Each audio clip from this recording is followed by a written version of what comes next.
G'day, welcome back to Lux Ex Tenebrae. It's been a few days. Well, for me anyway, it's been a few days. Depending on how I edit this with the video from Saint-Jean-de-Fosse. Could be the same video.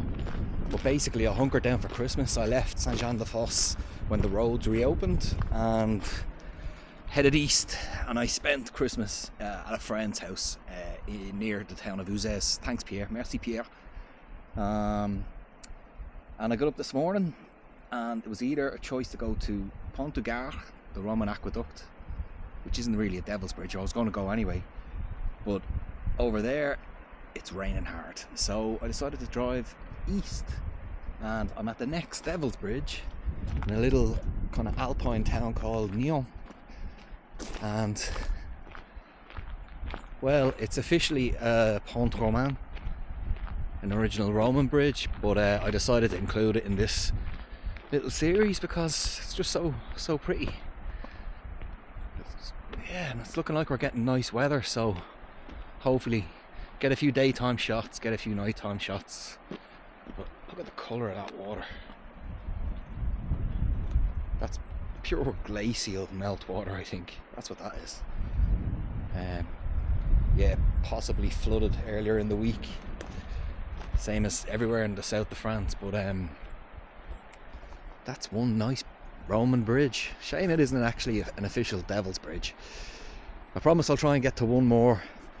The van is having, not issues, but it's not built for off-roading and four-wheel driving and dirt tracks, and I think it's starting to suffer. This is a good spot actually.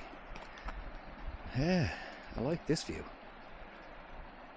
So I'll get a couple of shots with the Sony, set myself up, and then come back with the Bronica when I've chosen my location. Yeah, so I've got a few shots from different aspects along this path and down on the mud there. It's hard to know what's going to work, but I'll try and find a way to get up to that side of the bridge, take a walk across, maybe from that angle. Yeah, when you have a perspective from down below, yeah, it looks nice. Sometimes from up above it kind of depletes the grandeur of the bridge itself, but we'll go take a walk over and see what we find. I'm using the wide angle on the Sony and it's barely just capturing the bridge. Pretty.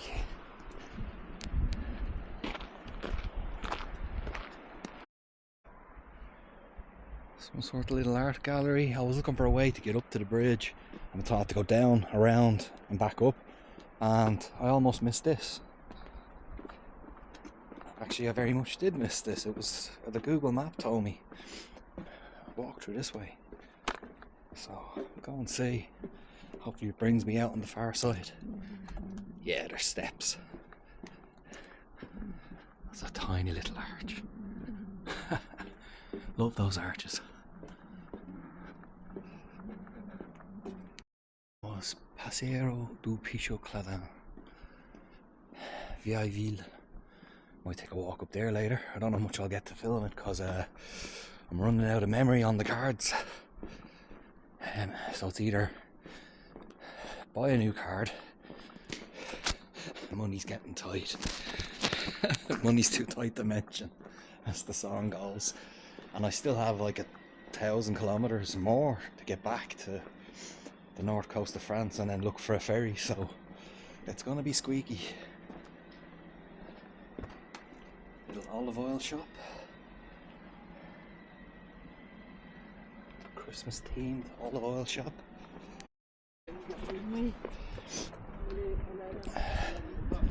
Let's have a look. That's spectacular. Let's go and try and find out the history of the bridge. 2,000 years old. Well, I don't think these paving stones are 2,000 years old.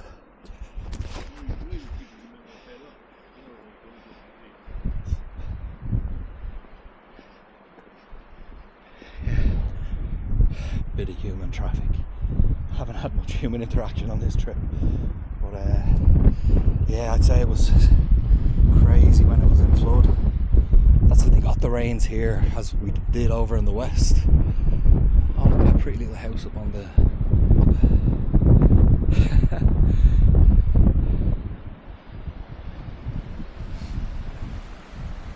yeah, you wouldn't want to trip and fall. That water's shallow. I was kind of leaning over and I've got the drone and the Sony, and it was a good Christmas as well. We had a few wines and a few beers. Yeah, you can kind of see where the centre of the old town is, the old church steeples. Van is just parked up in that municipal car park. I hope it's okay. I've only been here 10 minutes and I've seen at least 2 shifties. There's a guy walking at the back of all the cars. I thought maybe is he looking for parking tickets or something, but yeah, look, I think that's where we'll be sleeping tonight, in that little car park. Or maybe on this side. I don't know if it's possible, and the van's quite big. Oh, look at that view. Oh, bridge. That's something I used to do when I was like hiking long distance through forests. Every once in a while, turn back and have a look at the trail in the opposite direction, because you never know if you have to turn back. After 2-3 days walking in forests, all trees look the same, don't they? Yeah, this is sort of a dodgy parking area.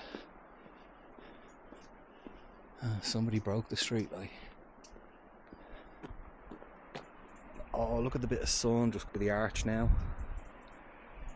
To be honest, there's not a great perspective unless there was some way to get down there. But then, even if you get down there, you don't have there's no clearing to actually get a view of the bridge. It's the roll of the dice, as I say. I just take 1 or 2 shots here with the Sony now. We'll see. Tonight could be the game changer. Yeah, so I'm back at this little spot on the other side of the bridge, and I was standing on this wall for a second to kind of get a reading, because I couldn't see that from down, but I have the tripod's at the highest setting, but I have the shutter lockup on because I was doing long exposures at Saint-Jean-de-Fosse and I never reset it, so I have no idea what the camera's looking at right now, and it's quite glaringly bright. So I'm going to put the hood on, I'm going to put a filter on. This is like an orange filter. Hopefully it'll blend things nicely in the black and white, and I put it in front of the phone to get an aperture reading. So that's telling me 4.5 without the it's 3. What's it doing now? It's blurry. You know what? It froze. Hang on a sec.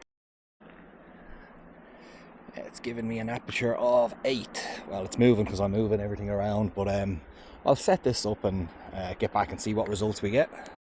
So I took a blind photo, essentially, guessing the aperture, and let's see if this worked. So I've wound it onto the next frame, and it resets the aperture. It resets the mirror lockup. How's that looking? Yeah, it seems to be about right. I'm going to have to step back up on that wall again though, just to kind of look down through the viewfinder. Just having a little sit down and wait. I mean, I don't do like regular street photography around with people in them. Yeah, I know they kind of bring life to the subject, but I like the bridges with nothing on them, so we're just walking away now.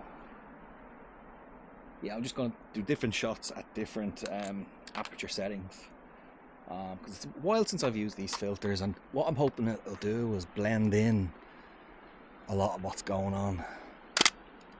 There we go. That's the third shot, and I can pre-check the aperture. It's got a lovely little test button that when you look through the viewfinder, don't know if you can see that, it'll give you what the actual aperture will be. So yeah, get back to you. And this is seemingly one of those devil bridges that people drive over.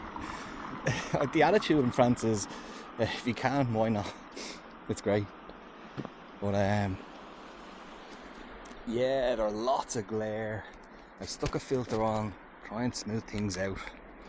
We'll see. It should darken the greens. I'm hoping. See, there's a lot of bright light on the olive oil windmill building, whatever that is, museum. There's people running around. Did that water go down since this morning, since I arrived? It's possible. I'll go check it out. I didn't spot this earlier. Just beside the bridge we have a plaque that says Roman Bridge, 14th, 15th century. How's that Roman? They were long gone, but there's a little rundown on it. Yeah, 43 meters in length and 18 meters high. Le Pont Romain brave depuis le début de 14th century. And then it was rebuilt. Yeah, so the sun is just going down. I don't think there's going to be any direct sunlight on the bridge at all, but I kind of wanted to get here before it all vanished. And I'm not spending any more time here. I'm just here for one night, and then it's time to move on. Pity. Looks good all the same though. Yeah, what I'll try and do is get a snap of it. I put the 150 lens on the Sony. We'll see. I haven't tried that before. Back in the same spot. I'm just shooting it with different setups, different lenses. I've shot it with this cheap little Bakelite camera I found in a French like charity shop. So the sun has totally gone down.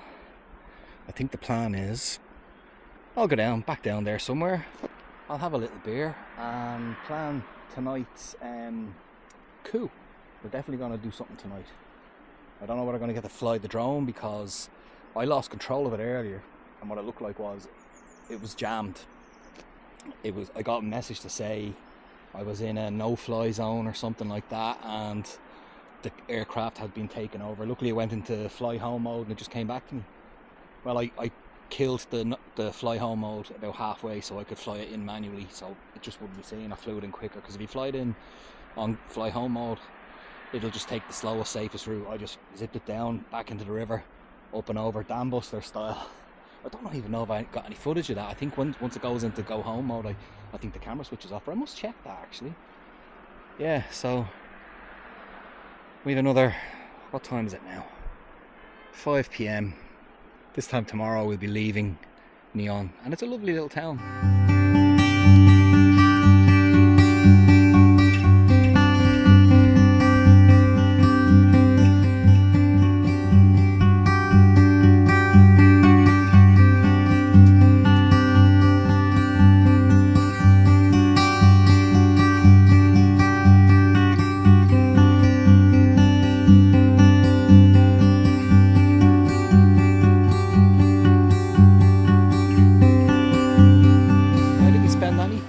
This side of the bridge, but there isn't really anywhere to go to get the view that I wanted. But as you can see, they have the floodlights, so stay tuned for tonight's show.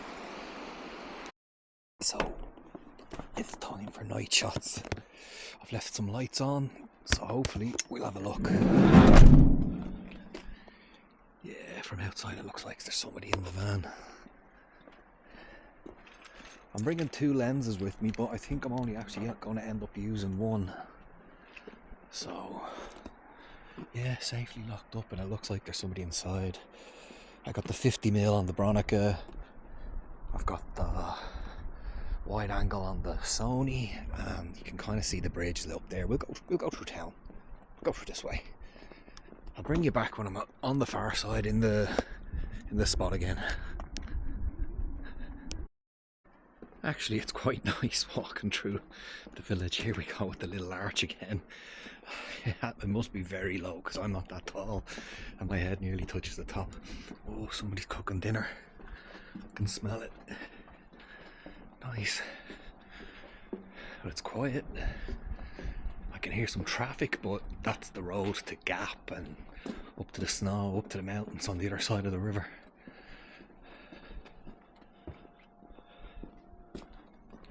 No one around.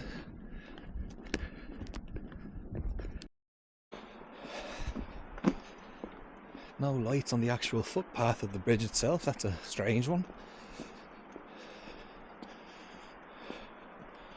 There's a lot more construction there than I could see during the day. It's hidden behind trees.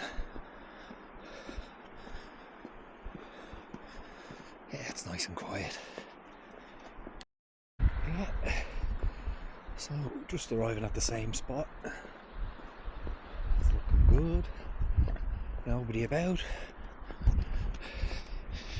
It was around about here, yeah, because that's still the same car that was there earlier. Yeah. Does this look right? I think, yeah, this is it.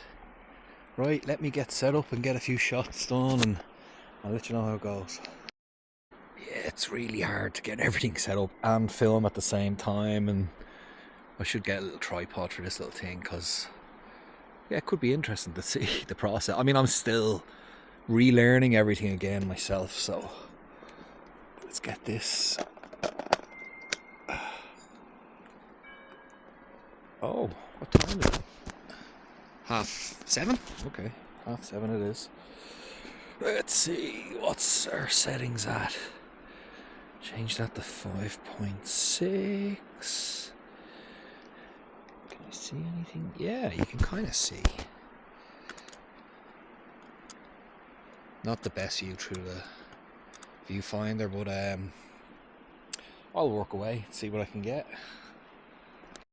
Just took the back off that has the HP5 Ilford 400 speed, and I put in the HP4 ISO 125 just for fun. We'll do a bit of a long exposure hopefully.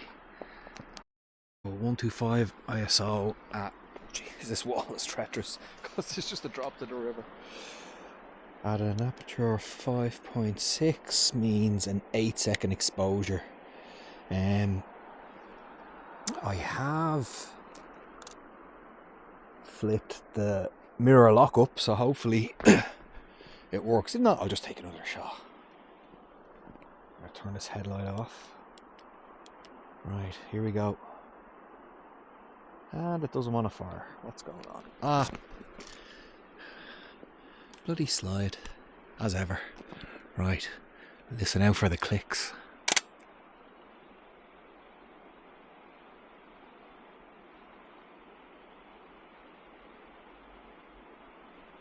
I didn't hear a second click.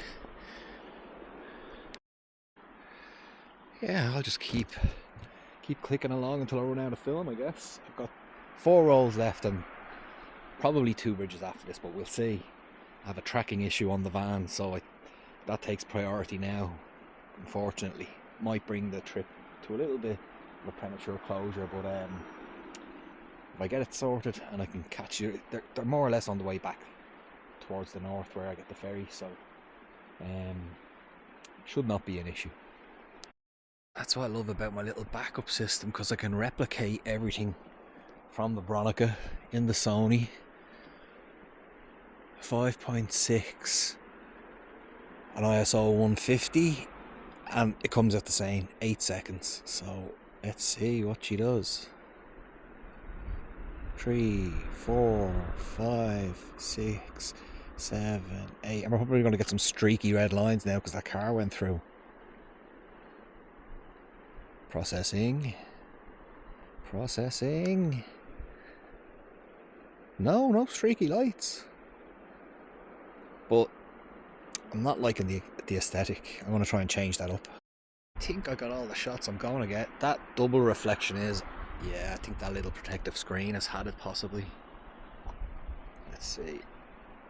Yeah, it's had it. So you know what that means. The wind has died down, so I could probably get away with doing a drone shot. We'll see. Yeah, I'm just walking back towards the bridge with the drone now, so I don't know. With the Mistral, just these gusts keep coming, and I think that would be the end of the drone if just standing here now at this hedge, I can feel a bit of a stiff breeze. But I'll be up at 5 tomorrow anyway. Usually you get that calm in the morning before the sun comes up and all the weather comes. With a bit of luck, we might be able to get the drone up in the morning. I'm just glad I got it up today. The drone, that is. Yeah, so success. in a way. Right, it's 8 o'clock. It's time for dinner and a relax. Plan tomorrow's coup. These are not coming off really, are they? 1 out of 3 success. Ever since I started calling it a coup because of, what was the name of the guy again? Dennis Petit, who did the high wire walk across the World Trade Center. Yeah, ever since then it just hasn't come off. I haven't done any night flying. But no, I'm not going to risk it in this wind, and it is, you know, we're in the Alps. It's the Mistral, so yeah, we could lose the drone. I don't want to be doing that at this point in the trip. Right, good evening. Well, the night flying didn't work out, and even in the morning, the Mistral was just far too strong. It would have taken the drone away. So we're going to move north, moving on to the next, and this is not looking good. I have all season tyres on, but I did have a little slide there last week, but I think that was an oil patch. But they seem to have cleared the road quite well of the snow, so we'll just trundle on with ease. And now we have all this bloody fog. Right, yeah, take it easy till we're out of this. So yeah, we'll be north of Lyon the next time I get back on the camera. They must have just cleared this today. Yeah, I left it till 10 o'clock before I left, just to give the roads time to clear up. Up here doesn't seem to make a difference though. Aller, half a kilometre. Right. So this is the state of affairs this morning.